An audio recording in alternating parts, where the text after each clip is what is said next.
Well, lovely to be with you. The pandemic has been a complete disaster for the city because our economy here in Jerusalem is very service-oriented, and 80% of our tourists were normally foreign tourists.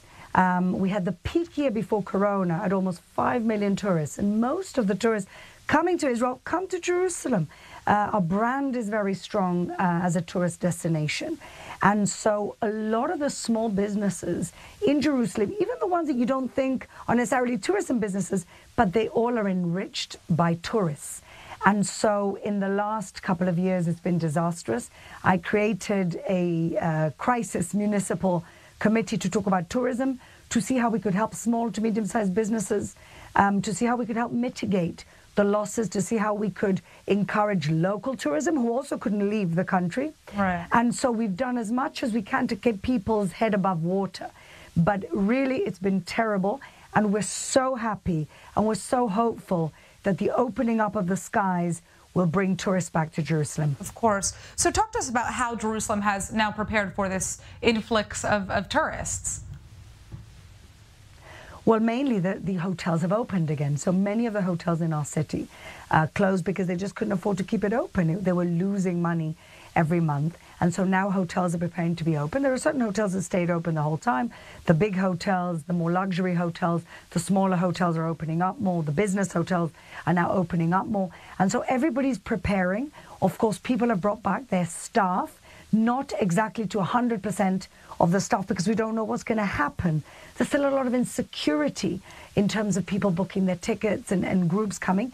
But we do have some major events in the next few months that will see lots of groups of tourists back.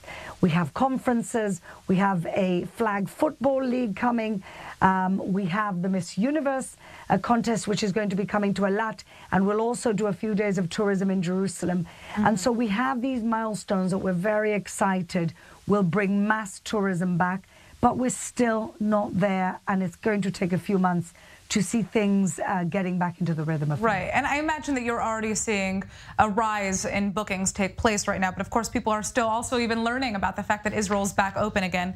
Now, Israel is looking forward to a whole new group of tourists as well from the UAE and Bahrain. How are you preparing for that, and do you think it's going to have a significant impact on tourism growth in Jerusalem? Well, that is my hope, and that's been our vision the whole time. Jerusalem, because of its very strong brand as a holy city, it's also, let's not forget, the Temple Mount, Haram al-Sharif, is the third holiest site for Muslims as well. We've had 250,000 Israelis go to the UAE, even in the midst of the pandemic, and UAE residents not being able to come and visit us. And they're really excited to come. I already had some friends coming in the last few weeks. We already have some groups that are planning to come.